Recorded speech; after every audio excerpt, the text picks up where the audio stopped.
You're a detective sergeant. You're assigned a homicide detail.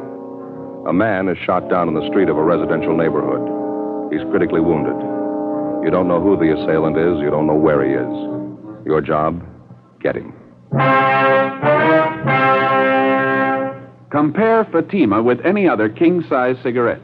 Prove Fatima quality yourself. You'll find Fatima's length filters the smoke 85 millimeters for your protection. Fatima's length cools the smoke for your protection. You'll find Fatima's length gives you those extra puffs, 21% longer than standard cigarette size. And in Fatima, you get an extra mild and soothing smoke. Plus, the added protection of Fatima quality. Definitely the best quality in its class, but the same price as the cigarette you're now smoking. Buy Fatima in the bright, sunny yellow pack. Best of all, king-size cigarettes.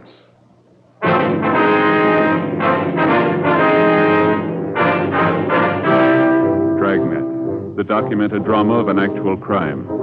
For the next 30 minutes, in cooperation with the Los Angeles Police Department, you will travel step by step on the side of the law through an actual case transcribed from official police files. From beginning to end, from crime to punishment, Dragnet is the story of your police force in action.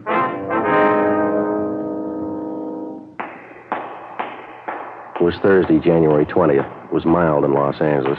We were working the night watch out of homicide detail. My partner's Ed Jacobs. The boss is Thad Brown, chief of detectives. My name's Friday. I was on the way back from dinner, and it was 9:57 p.m. when I got back to the city hall, room 42, homicide detail.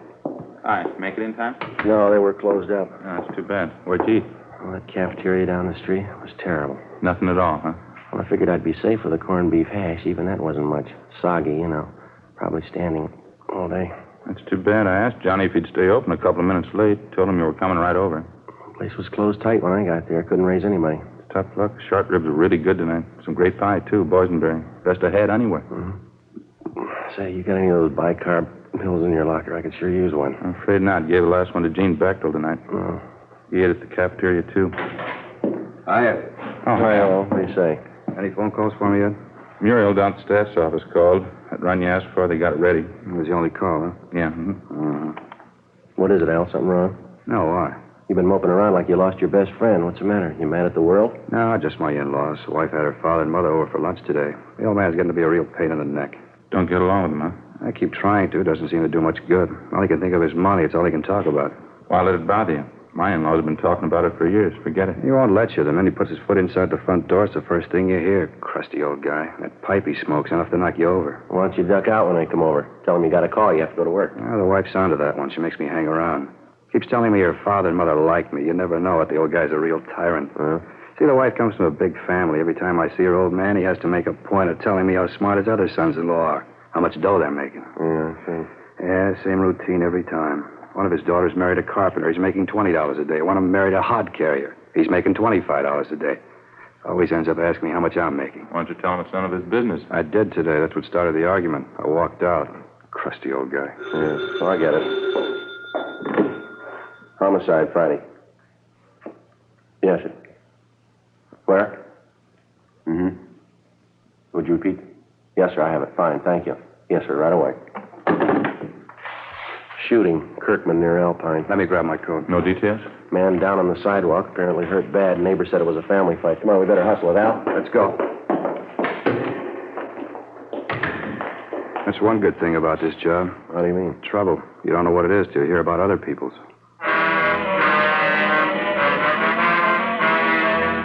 Sergeant Al Shambra, Ed and I drove out to the scene of the shooting. Code 3, red light and siren. We located the victim lying on the sidewalk approximately 50 feet from the intersection of Kirkman Avenue and Alpine Street. He was a dark-haired man, looked to be in his early 40s, tan complexion, well-built. He'd been shot several times in the chest, once in the shoulder. He appeared to be unconscious. A handful of curious neighbors were standing by.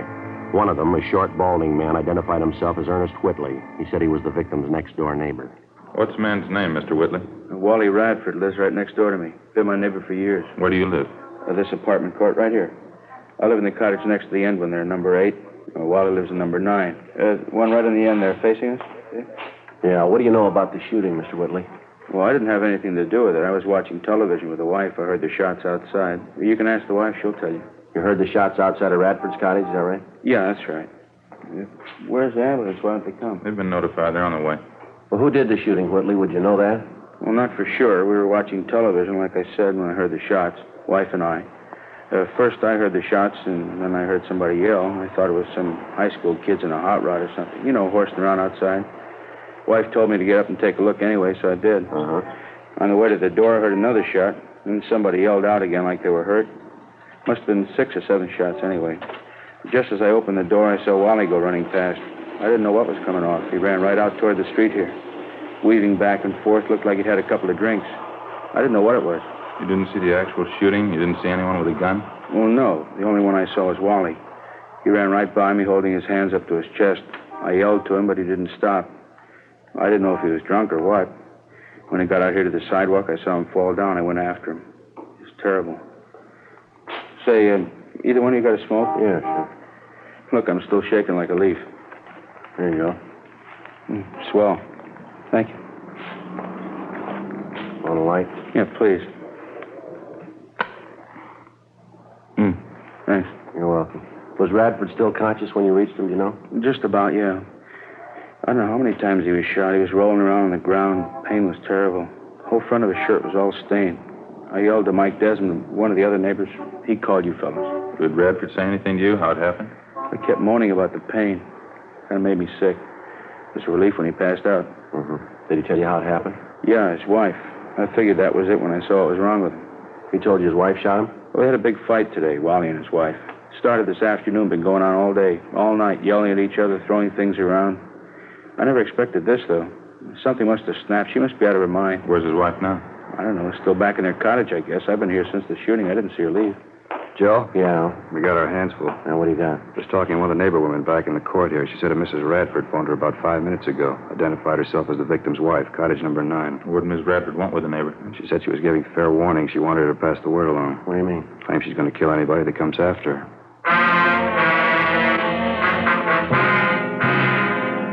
10:28 p.m. The ambulance arrived, and the attendants administered first aid to the victim of the shooting, Wallace Radford. Before he was rushed to Georgia Street Receiving Hospital for further treatment, Radford regained consciousness long enough to confirm the fact that it was his wife who shot him. That was about all he could tell us before the sedatives took effect. The 2 officers and 2 of the radio cars which were standing by were detailed to keep the crowd away from the apartment court where the shooting took place, in particular Cottage 9, where the Radfords lived. The blinds were drawn in the house. There were no lights showing. We called the Radford cottage on the phone, but there was no answer. Al Shambra and Ed circled around and back for a closer look at the place. I continued interviewing the Radford's next-door neighbor, Ernest Whitley. I guess I should have known it'd come to this someday, the way they've been fighting lately, Wally and his wife. They've been doing nothing but wrangling, day in, day out. Well, you any idea where Mrs. Radford got the gun? She must have used Wally's, I guess. Don't know where else she'd get her hands on one. He keeps a gun in the house, does he? Yeah, as long as I've known him, he has. 38 automatic. I don't know the make, though. Do you happen to know if Mrs. Radford was used to handling a gun? No, typical woman. I remember Wally and Stella were over for cards one night. Stella, that's Mrs. Radford. Yeah, I know. I don't know how it came up, but Wally and Stella started arguing about him keeping a gun in the house. Stella didn't like it a bit, said she was afraid of guns. Didn't even like to have him around. I'm surprised she even knew how to pull a trigger. You said the Radfords had a big fight today. What was it about? Do you happen to know? Same old thing, I guess. Stella was always accusing Wally of running around with other women, running around town drinking. As far as I know, it wasn't true. Matter of fact, it was just the opposite. If anybody was on the town, it was Stella. I happen to know at least one guy she was making eyes at. Oh, here's your friend. Hi, what's it look like? Not good. House is pitch dark. Can't hear anyone moving around inside. Won't be easy to get her out of there, Joe, the way the cottage is situated. Why, what's the problem? The rear of the house backs up against that hill there. Yeah. Just a small space between the end of the house and the hill. No back door, just windows. One of them's open a few inches. You mean the front door's the only way in the place, huh? No, there's a side door on the left of the house there, left-hand side. That's a kitchen door, Sergeant. Leads right into the kitchen. Just like our place. All the cottages are laid out the The same. living room's just inside the front door, then, huh? Yeah, that's right. Bedrooms in the right rear, kitchen in the left rear. A small bathroom leading off the bedroom leads to the left. She won't come out peaceably. How about a tear gas shell? That ought to bring her out. Well, I don't know if we'll need it, Al. Might be a waste of time. Whitley here was just telling me Mrs. Radford isn't familiar with guns. You think she know how to reload the automatic, Whitley? No, sir. I'm pretty sure she wouldn't. I don't even know if Wally had another clip of shells around the house. Even if he did, Stella wouldn't know what to do with it. Well, how about the clip that's already in the gun? Good chance she's got a couple of shells left. She fired more than half a dozen of them, I know that. She must have gone crazy. There were at least 7 or 8 shots. Well, they're just about empty, the gun. How about it? You want to try rushing the place? Let's go. Okay with me. All right, you better stay out here for the time being, Mr. Whitley. Might be some shooting, and no use you taking any chances. Yes, sir. Sure. Okay, Sergeant. I'll be right back here if you want me. Thank you very much. All right, let's try it. How you want to handle it? Why don't you and Al take the side door? I'll go in the front. You want to see if we can get a rise out of her first? Yeah. Might be she'll give it up without a fight. I'll call out to her a couple of times first. If there's no answer, we'll rush the place. Okay. Now, let's make it all together, huh? Just wait for a signal. I'll call it out. All right. Okay. That's it. Side door just behind the shrub over there. Gives a little time to get around her, huh? Yeah, now, when I call out the rush, make it fast. It's the only thing we got in our favor. We'll try and surprise you. Right. See you later. Yeah, be careful. Mrs. Radford? Miss Radford, can you hear me? Police officers, we've got your place surrounded. We want you to come out. Can you hear me, Miss Radford? We want you to come out. Miss Radford? All right, let's go. Hit the doors.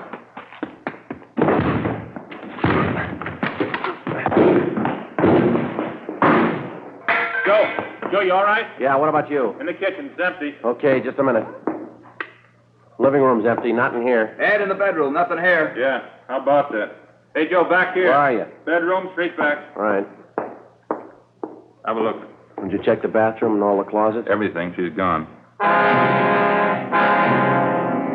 10:46 p.m. We double-checked the cottage, all the buildings, and possible hiding places adjoining the Radford house, and then we combed through the immediate neighborhood around the apartment court.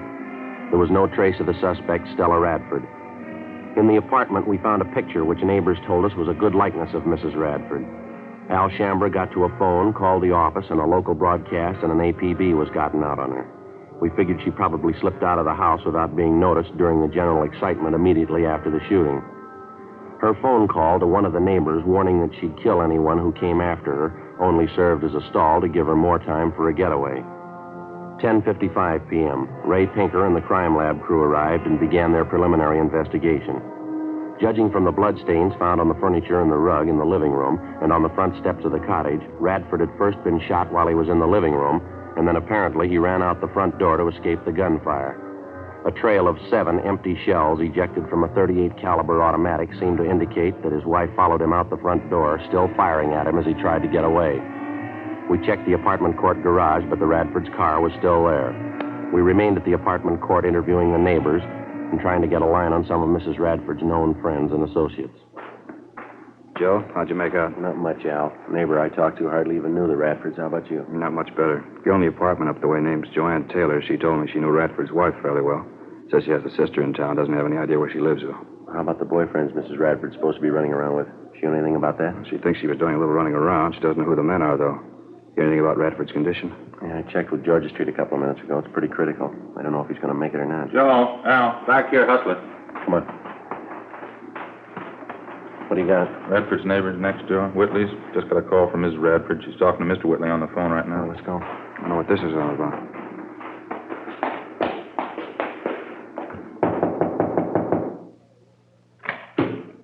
Oh, yeah, Sergeant. I was just going to run and get you. Do you have Mrs. Radford on the phone? I did, yeah. She hung up just before you came in. Wouldn't talk, though. Did she tell you where she is? No, she sure sounded funny. I think something snapped. She's a little crazy. What'd she say? Why'd she call you? Said she wanted to find out if her no-good husband was dead yet. That's all I could make out. The rest was just a lot of gibberish. She wouldn't give you any idea where she was? Where she was phoning from? No, I asked her, but she just laughed at me. Might still have a chance to find out, though. Yeah, how's that? She's going to call me back. While Ed and I waited with Mr. Whitley in his apartment, Al Shambra got to another phone in one of the adjoining apartments, called our business office, and gave them the number of the Whitleys' telephone. He asked them to make arrangements as soon as possible to have all incoming calls at the Whitleys traced to their origin. Meantime, Ed and I were briefing Ernest Whitley as to what he should say if and when the suspect, Stella Radford, called him back. There was no phone extension in his apartment, so the only way we'd be able to monitor the conversation would be for Whitley to share the receiver with one of us. We waited. 11:30 p.m., 11:45, midnight, 12:15 a.m. Sergeant? All right, try and keep the receiver tilted so we can listen. Yeah, sure. Hope I got it straight. Okay. Hello? Ernie, this is Stella. Did you find out what I told you to? Yeah, I called the hospital. Wally's a lot better. It's not as bad as they thought it was. What do you mean it's not bad? You trying to kid me? No, it's the truth, Stella. It's not half bad at all. Wally's going to be all right. Couldn't be. I shot him 4 or 5 times. times. How could he be all right? Look, I didn't say he was all right. I said he was going to be all right. Look, it's nothing serious, not half as bad as they thought. You're lying. You know you're lying, Ernie. Look, come on, snap out of it, will you, Stella? It's going to be all right. Wally forgives you. Believe me, he does. Now, look, why don't you come home? We'll get the whole thing straightened out. There won't be any trouble. Why don't you stop trying to kid me? It's not going to be all right. I've seen the last of you and the last of Wally. Stella. I'm with my boyfriend now. We're getting out of town. Now, wait a minute, Stella. Use your head, huh? Don't go rushing in anything. You don't have to tell me. I know what I'm doing. I don't care if that dumb husband of mine lives or dies. But just tell him he'd better not try to follow us. Oh, Stella. My boyfriend's an ex-con. He's got a gun and he knows how to use it. Well, Stella, will you listen a minute? You can tell that to the cops, too, in case they're going to follow us. They try and stop us, and they're going to have a fight in their Look, heads. you keep talking. Will you listen for just a minute? Where are you now? Let me come down and talk to you. Not a chance. Just be a waste of time. I'm leaving with my boyfriend in half an hour. You can tell Wally I hope he dies. Wait a minute, Stella. He gave me a message for you, honey. He left something with me. He wants you to have it. What? His wallet. He gave it to me just before he left for the hospital. Got $94 in it. Says he doesn't care what you think of him. He wants you to have the money. $94? Yeah. He didn't have that much money with him. Where'd he get it? Well, I don't know anything about that, but it's right here in his wallet, just the way he gave it to me. He wants you to have it. That's all I know. I don't get it. He didn't have that much money. Well, what do you want me to do? Take it back to him? Tell him you didn't want it? Look, give the guy a break, huh, Stella? It's the only way he's got to show you how he feels about you. Stella? Isn't that right? Well, how about it, Stella? You got the money with you? I told you, yeah. Pick it up any time you want. No. You bring it down here. I'll pay your cab fare, buy you a drink. You can meet my boyfriend. Yeah. Just a minute. Stella? Hello, Stella? Yeah? It's about 12:30 now. I'll be down here in half an hour, huh? Uh-huh. I'm in a bar right on the corner. You can't miss it. Where? What corner? 9th and Avalon. As soon as the suspect, Stella Radford, hung up, we went to the apartment cottage next door where Al Shambra was on the phone in constant communication with our business office. He told us that somehow there'd been a slip-up. They were unable to trace the call to its point of origin. 12:36 a.m. According to plan, Ernest Whitley left his apartment, called a taxi, and headed downtown to keep his appointment with the suspect, Stella Radford. Ed Jacobs and Lieutenant Tony Ruiz from Homicide followed him. Al Shambra and I stood by at the apartment. More waiting. 1 a.m., 1:30, 2 a.m. Think they'd call us anyway. Wonder what the hitch is. Well, it's kind of hard to figure, Al. It's either a bum steer or they ran into some kind of trouble, maybe. And Mrs. Radford, she really warmed up to the idea when the money was mentioned. Well, apparently, yeah. I was listening in when Whitley gave her the story. She seemed to go for it. It's kind of hard to tell. The way this whole thing shapes up, she can... Might be them now. Give a look. Joe? Oh, yeah, Ed. What happened? How'd it go? We covered the portal closing, cruised the neighborhood, gave her plenty of time. Yeah. No luck, she didn't show.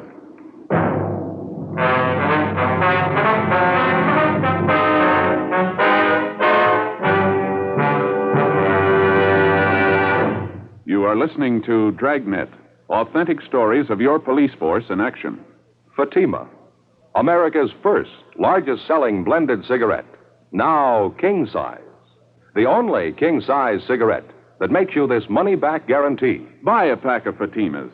Enjoy Fatima quality, extra mildness, and superbly blended tobaccos. If you're not convinced Fatima is better than the king size cigarette you're now smoking, just return the pack and the unsmoked Fatimas by August 1st, 1952, for your money back plus postage. Fatima, Box 37, New York 1. Buy Fatima. Compare them with any other king-size cigarette. 1. Fatima's length filters the smoke 85 millimeters for your protection. 2. Fatima's length cools the smoke for your protection. 3. Fatima's length gives you those extra puffs, 21% longer than standard cigarette size. And you get an extra mild and soothing smoke, plus the added protection of Fatima quality. Remember, more smokers now insist on Fatima quality than ever before. Buy Fatima. In Fatima, the difference is quality. Best of all, king-size cigarettes.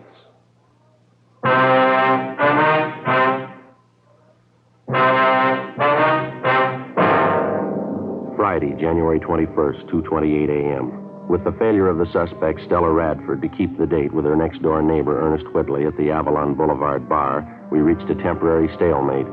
Despite the fact that checks were made at all restaurants, bars, and other business places in the vicinity of 9th and Avalon open that time of night, there was no report or trace of the suspect. While the search continued, we stood by at the Whitley apartment in the hope that Mrs. Radford might call back. A check of our Records and Identification Bureau failed to turn up any record on either the victim or the suspect, his wife. Ed called Georgia Street Receiving Hospital again, but there was no change. Wallace Radford's condition was still critical. At 2:35 a.m., Stella Radford telephoned again.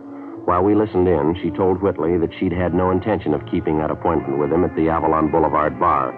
She told him that she knew he was working with the police, that she saw officers follow Whitley to the bar where they were supposed to have met. She again warned him of the consequences in the event anybody tried to apprehend her. After she hung up, we checked with the business office, and they told us that the calls had been coming from a telephone prefix which was impossible to trace. 10 minutes later, Whitley got another call from the Radford woman. The conversation went on for the better part of 20 minutes. She didn't seem to make much rhyme or reason. Her only concern was the condition of her husband, whether or not he was dead. She hung up abruptly, but 15 minutes later, she called Whitley again. Look, Stell, I told you there isn't going to be any trouble. Now, why don't you go and see Wally? He's lying down there in the hospital. He wants to see you. How about it, huh, Stell? Is he dead or not? That's all I want to know. My boyfriend and I are leaving first thing in the morning. I want to find out before I go. Why don't you at least give me a chance to talk to you, Stell, huh? We've been good friends. You know I wouldn't do anything to hurt you or Wally. Now, let me talk to you, huh? There's nothing to talk about. If you got anything to say, you can tell me now. All I want to do is find out about I Wally. told you he's hurt, but he's going to be all right. It's not serious. Stell? Why don't you stop lying to me? Look, I'm not lying, Stell. I wouldn't lie about something like that. What's the matter with you anyway? You been drinking? What's it your business? You're not kidding me, Artie. You're trying to help the cops. Don't you think I know that? What kind of a fool you think I am? Look, I'm trying to help, Stell, that's all. Sure, you're trying to help. Not me, though. You're trying to help the cops. I know they're with you. When we made that date to meet at the bar, you told them all about it. No. You left the house and they left right after you. I know Stell, all about it. no, you got it wrong, honey. I'm trying to help both of you, you and Wally. I'm trying to help the best way I know how. Now, why don't you come home? I told you we'll straighten the whole thing out. There won't be any trouble. Don't hand me that. I said we're leaving town, me and my boyfriend. Now, what about that money? $94. She said Wally wanted me to have Yeah, that's right. He does. Now, how can I get it to you if you don't trust me? Get away from the cops, that's all. Oh, Stell. Maybe I could use the money, but I'm not giving myself up. Look, for you're $94. wrong about the cops, Stell. Believe me, you are. Now, why won't you let me meet you someplace? Any place you want, just let me talk to you. How many times do I have to tell you there's nothing to talk about? All I want to know is about Wally. Is he dead yet? But I told you, he's not dead. He's going to be all right. Look, why can't you believe me? It's not what they thought. Wally will be okay. Ed, Yeah? in the next room. But what for, Stell? Why? Now, come on, snap out of it, huh? No, it's the truth, so help me. Yeah, what's the matter? Well, it just happened to strike me. You hear that streetcar that just went by a minute ago? Yeah, I did. Why? Did you notice a little before that when we were listening on the phone? Sounded like the same thing coming over the line, didn't it? Yeah, come to think of it, it did. Matter of fact, I heard it a couple of times coming over the phone. It's pretty regular. Yeah, that's what I mean. Streetcars have been passing by here regularly, too. Not much of a time lapse, either. Not much more than a minute. Mm-hmm. Well, I mean between the time when we hear it over the phone and the time the streetcar actually passes this place. Yeah? Well, if we've got the right angle, there's only one way to figure it here. She's phoning from somewhere in the neighborhood, and she's fairly close, wouldn't you say? Where do we start looking? Well, car tracks only run two ways. 3:30 a.m. Ed and I went back into the next room and continued to monitor the conversation between Whitley and Mrs. Radford. Whitley seemed to know how to keep the suspect talking, even though the purpose of her conversation seemed to make little or no sense. At 3:42 a.m., while we listened in, on the other end of the line, we again heard the sound of a streetcar approach and pass. Ed checked his watch. Approximately 1 minute, 38 seconds later, we heard a streetcar pass by in front of the apartment court. Before Ed and I left, we jotted down a note for Whitley asking him to keep Mrs. Radford on the line just as long as possible. We got in the car and drove north along the car tracks at about the normal speed of a streetcar. 1 minute and 38 seconds of driving brought us a distance of little more than 8 blocks. It was on the fringe of a park area. There were only 3 residential buildings in the immediate vicinity. There were no lights showing in any of them. We checked the location for public telephones, but we found none. 4:15 a.m., we turned around, drove back to the apartment court, and using the same timing procedure, 1 minute, 38 seconds at 25 miles an hour, we drove along the car line in a southerly direction. Sure not much of a choice. Bars are closed, most of the restaurants. No lights burning on this block. A few up ahead there in the next block, Ed. Yeah. Got to come pretty soon, doesn't it? Yeah, it's a minute right now. I can't see how we'd be wrong on it, can you? Too much to write off is just a coincidence. A minute, 15 seconds. A minute, 20. Better slow down, huh? Yeah. What do you think? Well, it's a service station across the street. It's closed up. Well, a lot of them have outside payphones, don't they? You see any? No? None on this side. Let's see, I'll pull up in there, huh? Yeah. There's a phone booth in the back there. There's no lights, though. Looks like somebody in it. Yeah. Looks like a woman. Yeah, it is. Come on. All right, hold it up, lady. She's running for it, Joe. All right, come on. Come on, hold it up, lady. Police officers. Let go. Let go of me. What do you think you're doing? Police officers, lady. Here's our identification. I'd like to talk to you. You leave me alone. Just leave me alone. That's all. I don't have to talk to you. Your name's Stella Radford, isn't it? No, it isn't. Is that your identification? Who sent you here? Who was it? Are you Stella Radford? You couldn't have found out. How'd you know I was here? It was Ernie, wasn't it? Him and his friends. He told you. No, ma'am. I don't see how you found me. Somebody had to tell you. You never could have found me. I don't see how I made any mistake. Yeah, that's right. Let's go, lady.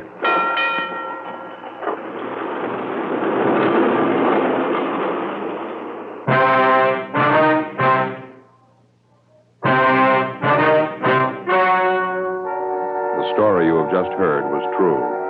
The names were changed to protect the innocent. On April 16th, trial was held in Superior Court, Department 88, City and County of Los Angeles, State of California. In a moment, the results of that trial. And now, here is our star, Jack Webb. Thank you, George Fenneman. Friends, as you know, Fatima Cigarettes makes it possible for us to bring you this Dragnet series. And each week, of course, we set aside a couple of minutes to tell you about Fatima's. We've already told you why we believe Fatima is the best of all king-size cigarettes. The rest is up to you. I suggest you buy a pack of Fatimas and compare them yourself. Fatimas give you an extra mild and soothing smoke, plus the added protection of Fatima quality, something no other cigarette has. Look for that bright, sunny yellow pack tomorrow and try Fatima.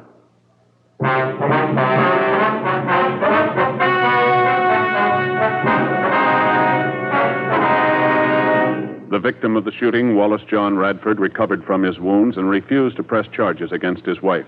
However, she was tried in Superior Court and found guilty of Section 245 PC, assault with a deadly weapon. She was sentenced to the term prescribed by law. Assault with a deadly weapon is punishable by imprisonment in the state penitentiary for a term not less than 1 nor more than 10 years. Ladies and gentlemen, Mr. Joseph M. Kennick, President of the California State Juvenile Officers Association. Thank you. The California State Juvenile Officers Association has asked me to present this award of merit to Jack Webb and to Dragnet for outstanding service to law enforcement in the authentic and sympathetic portrayal of the police officer in the field of delinquency control. Thank you very much, Mr. Kennick.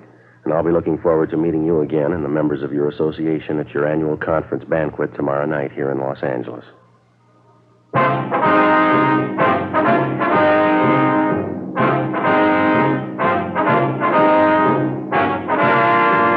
You have just heard Dragnet, a series of authentic cases from official files. Technical advice comes from the Office of Chief of Police W.H. Parker, Los Angeles Police Department. Technical advisors Captain Jack Donahoe, Sergeant Marty Wynn, Sergeant Vance Brasher. Heard tonight were Barney Phillips, Herb Ellis, Jack Crucian, Helen Cleve. Script by Jim Moser. Music by Walter Schumann. Hal Gibney speaking.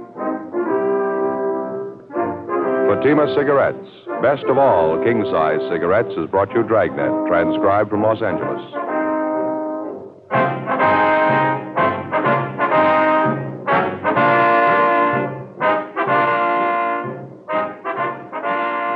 Ladies and gentlemen, nature plus the threat of man-made catastrophes make continuing help in constant preparedness necessary.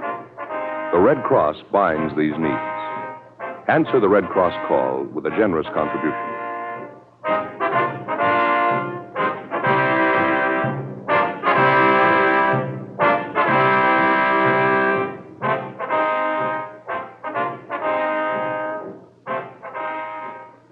Next, it's Mr. Keene, Tracer of Lost Persons on NBC.